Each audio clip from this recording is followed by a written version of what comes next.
Yo, what's up guys? I'm going to show you how to get to the Forgotten King. You're going to start off in the Crypt of the Dead Gods Sanctuary and head out and down. And you're going to want to go to the left here and just hop down these platforms. It's can be kind of tricky, but shouldn't be too bad. Right here's where it gets really tricky, so pay attention to what I do. A double dart. That can actually be like a really tricky jump, but it should be pretty easy. I mean, I died I think once trying to do it, but it's set up so it is possible. The thing you want to remember here is sometimes you can't see the ledges, but if you see in the background actually there's like candles on the wall. So like this spot you don't want to jump with the right, you want to go the left. See the candles in the background? You want to follow those candles in the background and just keep dropping down all the way. And some of the things are the falls are kind of long, so you'll probably end up needing a potion or something, or red shards if you have them.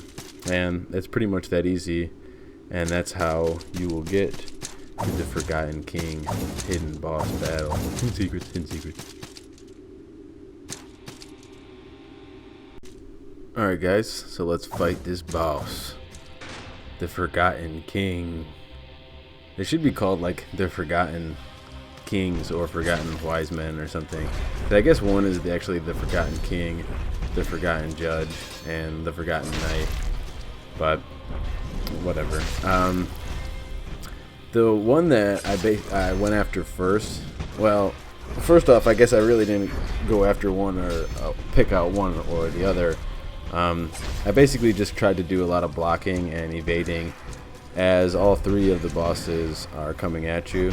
So it actually makes it pretty hard to find time to swing or find time to use a potion, because you really have to pick these times very carefully, and you kind of want to watch the bosses for a little while and kind of see what their attack patterns are like and what they can all do.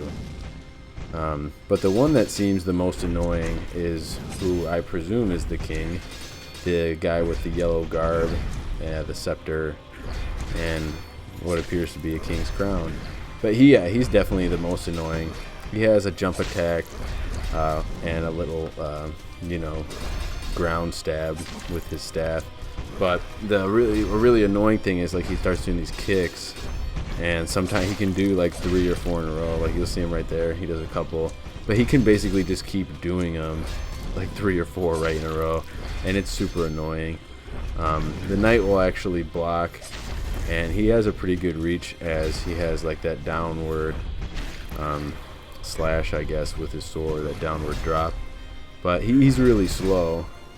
So he isn't too hard. I mean, you just have to keep your block up. The biggest thing I would say is if you can target one of the enemies apart from the other ones, I would try to kill the king first. The judge, because the judge isn't really bad. That's the sorcerer there, and it's pretty easy. Like he telegraphs his attacks pretty well. I mean, he like shoots that ring around and then they just spit out at you. And I mean, it's not crazy strong. None of them are crazy strong. It's if they hit you like simultaneously, then you're going to be in trouble. But they do give up once you kill the king. These two bosses do give up like a lot of time between their attacks, so it is easier once you get down to 2. But don't be too I guess like don't be too worried if you get in this fight like, oh, you can never find time to attack. Just be patient, get comfortable with their attack patterns, get a good shield, and just give it all you got. They're like I said, they're not crazy hard, and you can deal a lot of damage because there is 3 and they do split up the life bar. I do want everyone to keep in mind that I have finished the game at this point, so all the boss battles should be up on my page if you need any tips for any of the others. Thanks.